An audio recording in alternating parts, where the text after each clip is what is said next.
হরে কৃষ্ণ, রাধে রাধে। মৌমিতা পরিবারে আপনাদেরকে জানাই অনেক অনেক শুভেচ্ছা ও অভিনন্দন। আজকের আলোচ্য বিষয়টি হচ্ছে মৌনী অমাবস্যার দিন চুপ থাকতে বলা হয় কেন। শ্রোতা বন্ধুরা, আজকের এই ভিডিওটি আপনারা প্রথম থেকে শেষ পর্যন্ত মনোযোগ সহকারে শ্রবণ করুন। আপনারা কিন্তু অনেক অজানা কথা জানতে চলেছেন।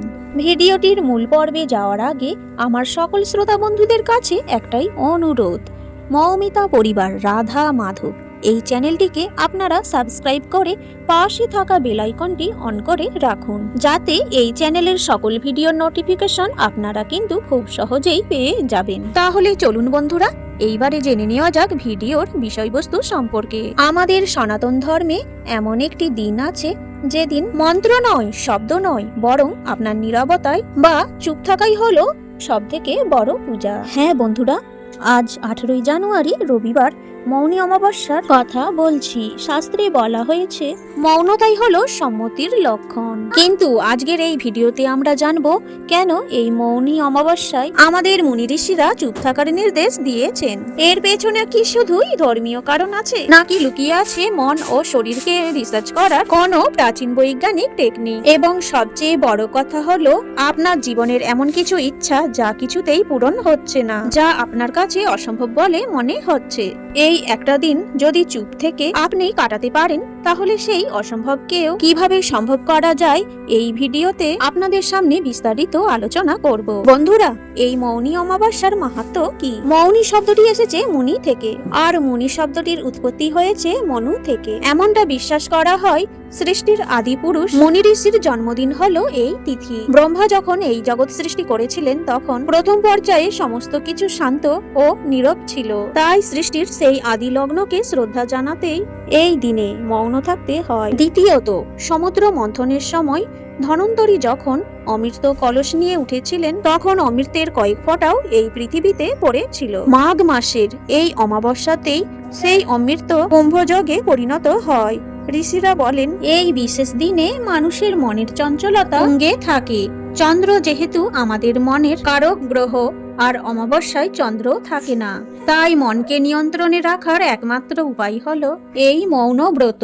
অমাবস্যা মানেই শক্তির আরাধনা, আর মা কালী হলেন সেই অনন্ত অন্ধকারের প্রতীক, যিনি সব শব্দকে নিজের মধ্যে লীন করে নেয়। মা কালীর সামনে দাঁড়ালে ভক্তের সব ভাষা হারিয়ে যায়, শুধু চোখের জল কথা বলে। বন্ধুরা, অনেকেই জানেন না যে মাঘ মাসের অমাবস্যা এবং তার আগের চতুর্দশী তিথি হলো ত্রান্তিকদের জন্য মহাসাধনার সময়। কারণ এই সময় পালিত হয় বাংলার সবচেয়ে প্রাচীন কালী পূজা, রটন্তী কালী পূজা। পুরাণ অনুসারে দক্ষযজ্ঞের পর সতীর দেহত্যাগের খবর যখন মহাদেব পেয়েছিলেন, তখন শোকে ক্রোধে তিনি তাণ্ডব নৃত্য শুরু করেছিলেন।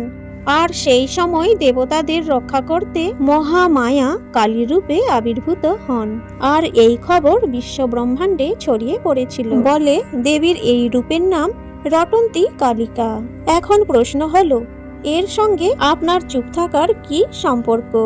শাস্ত্র বলছে, এই অমাবস্যার সাধনা চিৎকার করে কখনোই হয় না। এই সময় দেবী মহাশূন্য বা গভীর নীরবতায় অবস্থান করেন। তাই আপনি যখন মৌন থাকেন, তখন আপনি আসলে দেবীর শান্ত ও গভীর রূপের সাথেই সংযোগ স্থাপন করেন।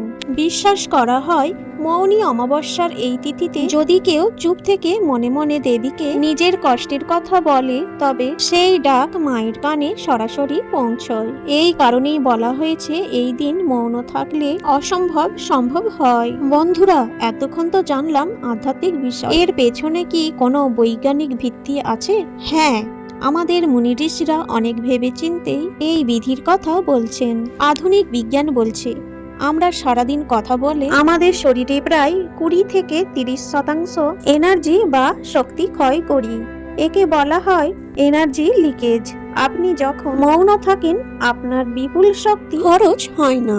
সেই সঞ্চিত শক্তি তখন আপনার মস্তিষ্কে হিল অর্থাৎ সুস্থ করতে শুরু করে। ঋষিরা জানতেন বাক সংযম বা চুপ থাকলে মানুষের মধ্যে বাকসিদ্ধি লাভ হয়, অর্থাৎ যারা কম কথা বলেন তাদের মুখের কথা ফলতে শুরু করে। এই জন্য ভিডিওর শুরুতেই বলেছিলাম এই ব্রত করলে অসম্ভব সম্ভব হয়। কারণ তখন আপনার কথার মাধ্যমে এক অলৌকিক তেজ চলে আসে। জয় শ্রী কৃষ্ণ। আজকের এই ভিডিওটি এখানেই শেষ করলাম। এই ভিডিওটি দেখে যদি আপনি একটু উপকৃত হয়ে থাকেন অবশ্যই লাইক এবং কমেন্টে জানান জয় মা কালী। এবং সকলেই ভালো থাকবেন, সুস্থ থাকবেন।